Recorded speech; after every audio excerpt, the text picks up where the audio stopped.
programa Outras Palavras, um oferecimento Sindiúte MG, Sindicato Único dos Trabalhadores em Educação de Minas Gerais. Olá! Veja nesta edição, 20 de novembro, Dia da Consciência Negra. O Sindiúte MG levanta essa bandeira. No Momento CUT Minas, vamos acompanhar o trabalho da Secretaria de Combate ao Racismo. De Brasília, as notícias da CNTE.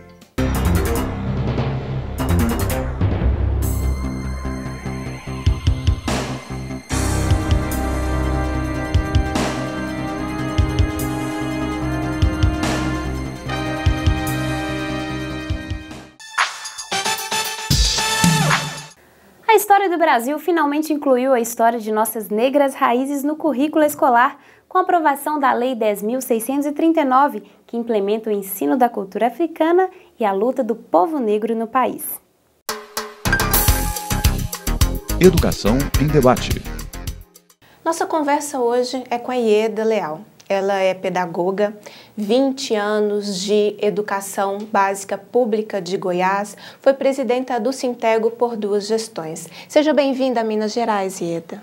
Eu que agradeço e espero poder colaborar bastante com o programa e com a educação de Minas Gerais. Bom, nossa conversa é sobre a questão étnico-racial. Mês de novembro vai ser um mês dedicado no nosso programa a esse importante debate. Queria começar, Ieda, você tem uma história de militância importante. Hoje você é secretária de combate ao racismo da nossa confederação, da CNTE. Ieda, a Lei 10.639 completa 11 anos. Ela traz o ensino de história e cultura afro-brasileira nas escolas. Qual a importância dessa lei para a gente? Olha, o Brasil ganhou com a modificação da LDB, com a aprovação da Lei 10.639. É de uma importância fundamental para a educação de todos os brasileiros, porque ela vem corrigir uma distorção que havia na LDB. Não se falava da cultura do povo negro da forma correta. Então veio a lei, assinada em 2003 pelo presidente Lula, e logo depois da lei houve o parecer da professora Petronilha, que deu para essa modificação da LDB a importância necessária para que todos os trabalhadores em educação pudessem entender o que deveria ser feito para que o negro, no Brasil, no que se refere à educação, saísse da invisibilidade. Então, esta modificação, ela trouxe para os trabalhadores em educação, as pessoas que trabalham diretamente com o aluno, a possibilidade de se trabalhar a questão racial dentro da escola em suas variadas formas. Nós temos um parecer, que é o parecer 03 de 2005, que diz que os trabalhadores podem trabalhar a literatura, o português, a matemática, as ciências, todas as ciências que existem dentro da escola com a maior facilidade, porque existe um parecer que dá conta de apontar os caminhos. A dificuldade que nós temos é que este debate, geralmente, ele não é feito na escola, por conta de vários problemas que nós estamos enfrentando. Inclusive, o desconhecimento da lei. A lei não chega até a escola. Então, isso é um grande desafio.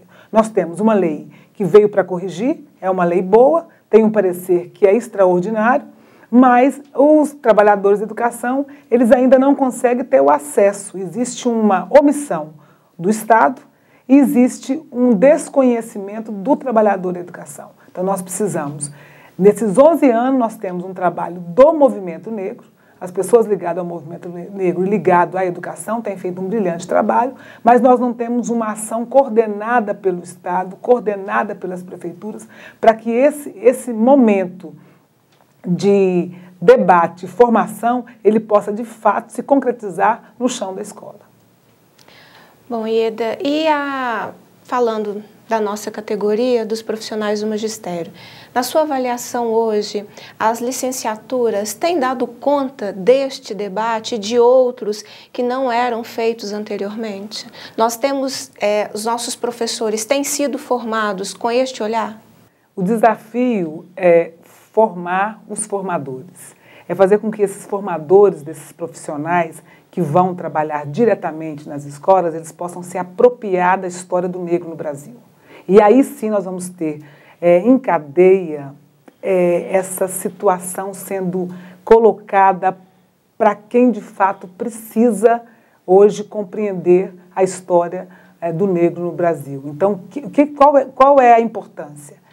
É nós trabalharmos coletivamente. O trabalhador da universidade, ele dialoga, aprende, repassa, e as pessoas que vão para dentro da escola, elas possam também repassar para os alunos e, logicamente, trabalhar com a comunidade e com os outros trabalhadores da educação que estão dentro da escola. Portanto, a nossa tarefa é grandiosa, não é fácil, mas é desafiadora, e eu penso e acredito que uma educação, ela para superar, para que a gente dê uma resposta ao racismo que o tempo todo ele teme estar dentro das escolas, nós precisamos de fato ter uma elaboração de um trabalho coletivo.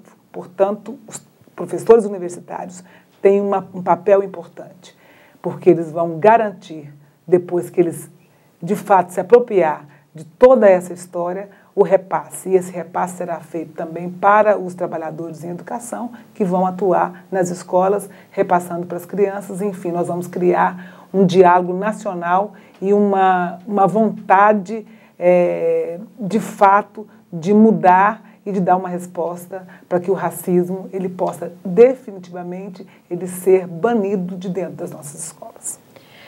Bom, Ieda, na sua opinião, então, para além da questão curricular, quais são os principais desafios da questão étnico-racial hoje dentro da escola? A gente falou da formação, a gente falou da questão do currículo.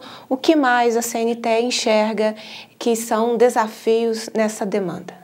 É a instrumentalização do profissional para que ele possa garantir uma aula dentro do espaço educativo para que ele tenha condições de fazer as interferências na hora correta. O professor não pode esperar. O professor tem que fazer ele tem que estar preparado para fazer as intervenções, para chamar a atenção, para trabalhar com a comunidade, para trabalhar com o pai, com o aluno, com o trabalhador, para trabalhar com os alunos dentro da escola e com o olhar para fora da escola. Então, nós precisamos instrumentalizar os nossos trabalhadores, daquilo que tem de melhor, né, com as possibilidades que nós temos de estar formando trabalhadores para o combate ao racismo. Mas a escola precisa estar atenta para que esses trabalhadores possam também dialogar entre eles, para que eles possam compreender o papel fundamental. A CNTE, ela vai colaborar organizando várias campanhas, materiais didáticos, pedagógicos, mas nós vamos precisar também estar dialogando diretamente com os profissionais nos locais de trabalho. Nós precisamos dialogar, precisamos resistir dentro da escola, no sentido da gente criar na escola um diálogo de combate ao racismo sistemático, diário, para que a gente possa, de fato, sair com êxito dessa situação. Ieda, mas e o que a gente faz com estados e municípios que não se importam com isso? Que não se importam em investir na formação do profissional do magistério, que não se importam em discutir políticas relacionadas à questão étnico-racial?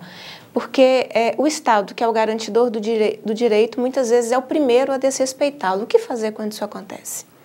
Nós temos, nesse caso, nós não podemos fugir da nossa responsabilidade. Se existe uma lei que está sendo descumprida, nós, trabalhadores da educação, temos que denunciar. Se a LDB não está sendo cumprida, que é a lei que rege a educação pública do país, nós temos que denunciar, nós temos que cobrar as condições para que nós possamos trabalhar e os instrumentos necessários para que a gente possa, de fato, realizar um bom trabalho. O Estado cobra o tempo todo números mais elevados do IDEB. O Estado cobra o tempo todo a nossa presença sistemática dentro da escola. O Estado cobra o tempo todo a nossa formação. Sem formação eu não posso entrar no concurso público. Então nós precisamos cobrar do Estado também aquilo que nos é devido, que é a questão do trabalhador desempenhar a sua função de forma digna. Portanto, o cumprimento da LDB, ela é fundamental. E aonde não tiver sendo cumprida, nós precisamos cobrar. E nós vamos cobrar. Por isso que eu acho que o trabalho político, pedagógico dentro da escola, ele se dá também através dessa chamada para a responsabilidade. E acionar todos os mecanismos que nós temos. Os nossos sindicatos precisam cobrar dos estados a aplicação da LDB. E fazendo isso, vai mexer com a responsabilidade das prefeituras, do estado e até mesmo do governo federal. Nós não podemos brincar numa hora dessa. Nós devemos dizer sempre, racismo é crime. E se é crime, ele tem que ser punido. Então, quando o Estado se omite, ele está deixando que o racismo se perpetue. Portanto, isso é crime. Então, nós vamos usar nossos meios para fazer essa cobrança. Para finalizarmos, Ieda, a CNTE lançou em junho, durante a Copa, uma primeira campanha, a Copa é de todas as raças. E agora, em novembro, culmina com a campanha Racismo é Crime. Faz aí uma apresentação para os nossos telespectadores dessa campanha, desse trabalho da nossa confederação. Assim, durante a Copa, nós fizemos um trabalho que foi a Copa de todas as raças, né? Nosso time dos educadores do Brasil entrou em campo para dizer que racismo é crime, que a gente precisa, em todos os locais de trabalho, precisa haver o respeito e nós precisamos envolver toda a sociedade. E aproveitando a Copa do Mundo, nós lançamos essa campanha. E agora, esta campanha fecha o ano que é o Racismo é Crime.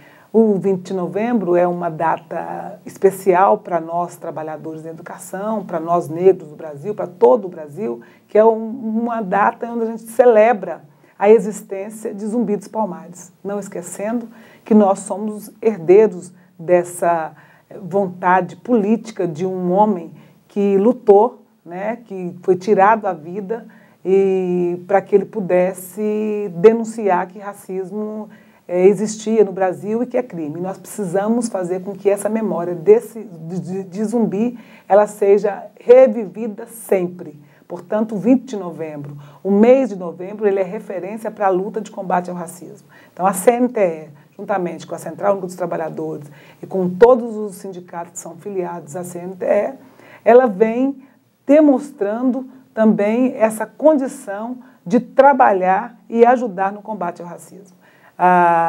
Estar hoje à frente da pasta, ela me confere a possibilidade de contribuir mais com a luta contra o racismo. E eu acho isso, a forma com que a gente faz, a forma melhor, que é a forma de se trabalhar dentro das escolas, trabalhar com as crianças que chegam nas mais diferentes idades, até mesmo a conclusão do ensino superior, porque nós vamos trabalhar para que as pessoas possam viver num mundo melhor. E esse mundo melhor tem que ser um mundo onde não haja a possibilidade de nenhum ser humano ser impossibilitado de ter uma educação pública de qualidade por conta da existência do racismo. Então, lutar contra todo tipo de preconceito é uma bandeira nossa e nós queremos repassar essa bandeira para todos os brasileiros para que eles possam vir conosco para lutar sempre.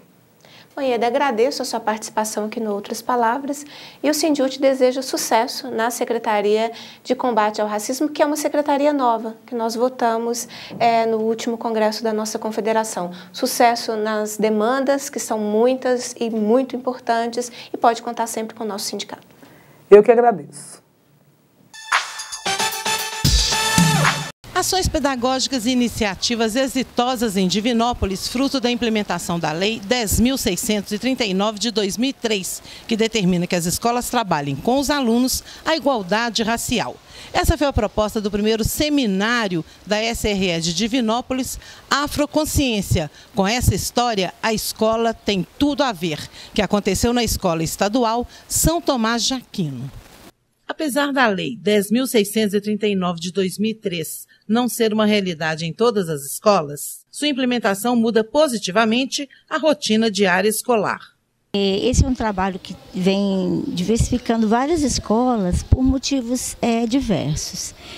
Uma que a maioria das escolas ainda, às vezes, não interagem em relação ao nosso trabalho, que é um trabalho de, digamos assim, melhoria em relação ao conceito, ao preconceito, né?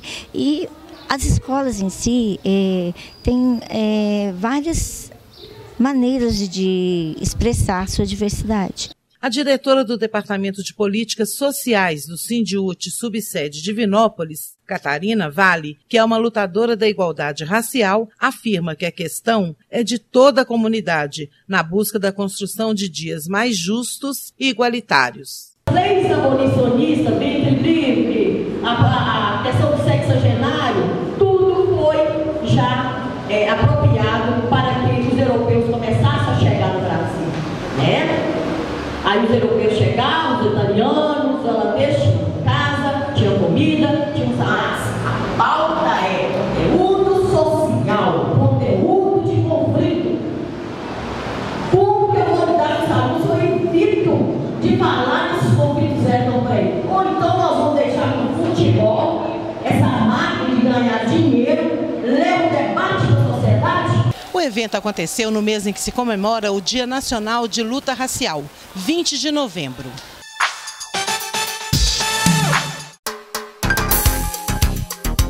Tira dúvidas. Como ajuizar uma ação? Saiba agora com o nosso departamento jurídico. Se for uma demanda escrita no kit de justiça, basta reunir a documentação solicitada e entregá-la na sede central ou na subsede do Sindiúti mais próxima. É importante que o servidor reúna toda a documentação pedida para que não haja devolução. Qualquer dúvida é só entrar em contato com a sede central através do telefone 3481-2020 em Belo Horizonte ou pelo e-mail jurídico@sindiutimg.org.br. Vamos a Brasília com as notícias da CNTE. Momento CNTE.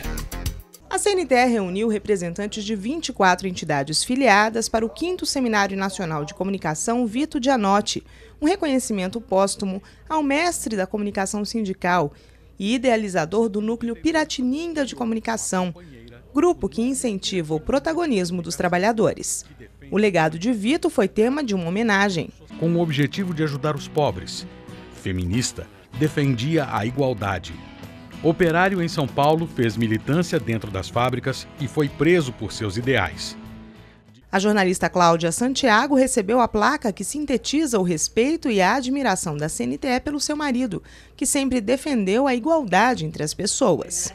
A importância é manter vivas as ideias do Vito, que eram ideias muito boas do ponto de vista da humanidade. O evento foi criado para discutir o papel da comunicação no fortalecimento dos movimentos sociais e também maneiras de construir redes de informação mais eficientes.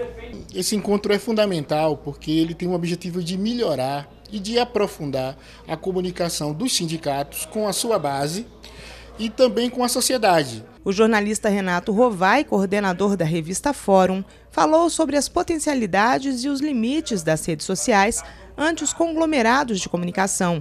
Segundo ele, a internet, apesar de ser um instrumento de liberdade, é também uma ferramenta de controle.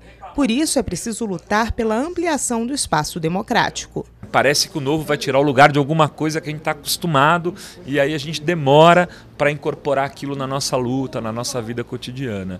E esse eu acho que é o principal motivo por a gente estar um passo atrás. Mas é possível ainda restabelecer algum nível de disputa nesse campo. Na palestra do jornalista Paulo Vitor Melo, do Conselho Diretor do Intervozes, a pauta foi o avanço do ideário fascista na sociedade e na mídia. Para Melo, a banalização do ódio e da intolerância tem como principal aliado os meios de comunicação. Qualquer crítica a isso é encarada pelos outros meios de comunicação e pelos apresentadores, comentaristas, como tentativa de censura. Só que nós sabemos que liberdade de expressão não é um direito absoluto, ele é um direito fundamental para qualquer cidadão, mas é um direito que precisa ter o limite de respeitar e não infringir outros direitos também fundamentais. Luiz Parisi, diretor de jornalismo da TVT, falou sobre o protagonismo da emissora, uma TV dos trabalhadores. Ele explicou que é possível reverter a lógica de fazer TV das grandes redes. A gente trabalha com jornalismo colaborativo, então vira e mexe vem coisa de estudante, vem coisa do movimento social, de ocupação, de movimento sem terra, de movimento sem teto, né, mostrando a luta, os dramas, inclusive, e as vitórias também, porque uma TV ela não é feita só de coisa negativa. Em debate sobre experiências de sucesso nos sindicatos, o Simpro do Distrito Federal apresentou trechos do material produzido pelo sindicato, que conta com 4 projetos voltados para a televisão. A gente tem que abranger todos os meios de comunicação para alcançar a sociedade. A gente tem que trazer a sociedade para o nosso lado, colocar a situação da educação, a situação do educador, para que as pessoas compreendam as dificuldades, os entraves que a categoria passa, porque todo mundo deseja o quê? Uma educação pública de qualidade. Outros sindicatos também trouxeram exemplos locais de iniciativas que buscam fortalecer a luta, como a revista Paulo Freire, do Sintese do Sergipe, além de estratégias apresentadas pelo Sintego, em Goiás, e pela APP Sindicato no Paraná. O Sinti Piauí e a PLB da Bahia, bem como a assessoria da CNTE, também falaram sobre os projetos de comunicação e os resultados das entidades.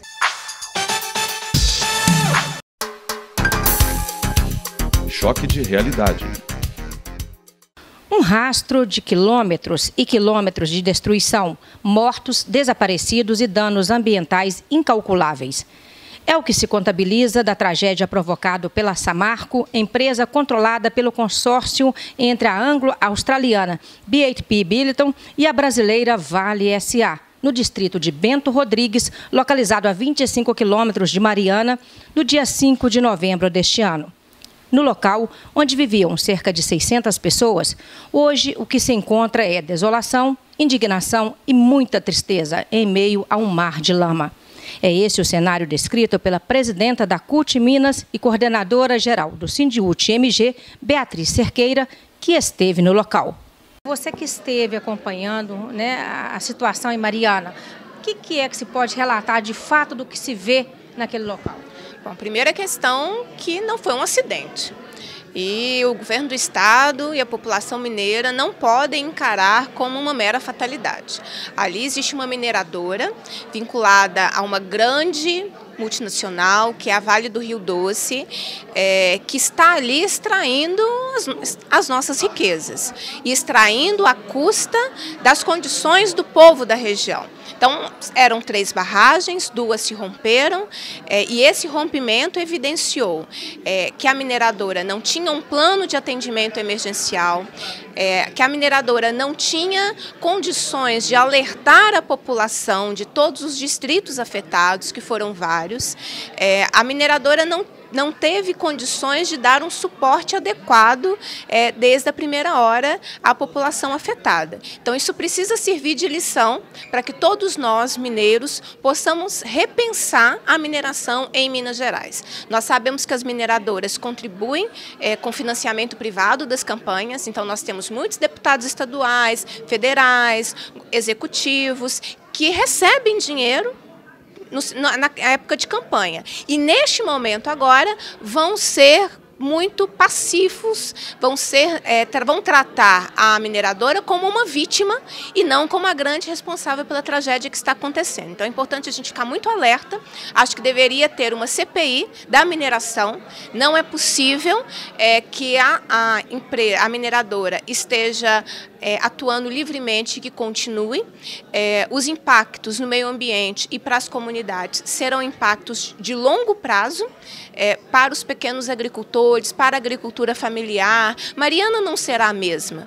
Então é necessário que isso faça com que a gente, ao nos recuperarmos, possamos criar mecanismos mais rígidos, que haja punição para situações como a que aconteceu e para que o mercado não esteja acima da vida, que a vida seja defendida pelo Estado, que é a obrigação do governo, dos governos protegerem a população e não proteger o interesse de mineradoras como a Samarco.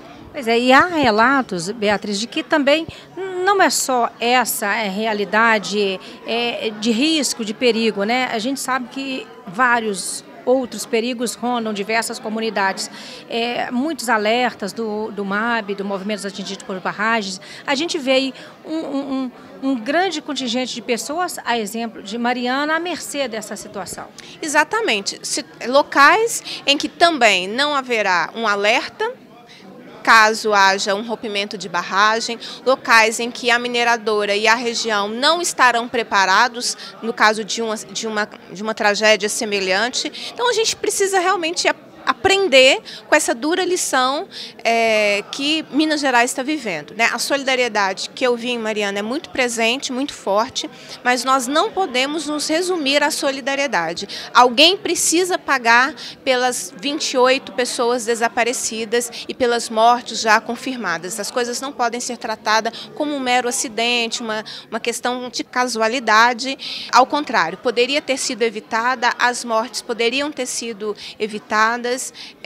E a população precisa ter uma assistência coletiva, porque a experiência dos atingidos por barragens demonstra que daqui a pouco a empresa oferece recursos individualmente para as pessoas, sem cuidar da região, sem cuidar da coletividade daquela comunidade, achando que uma indenização individual resolve o problema. E na verdade não resolve. A vida da comunidade não pode ser tratada dessa forma. Causou estranheza, assim, no seu modo de ver, o fato da empresa falar que os rejeitos que estavam lá não eram tóxicos, né? E da empresa também, você vê uma solidariedade muito grande por parte das pessoas e a empresa, assim, de certa forma, com paliativos.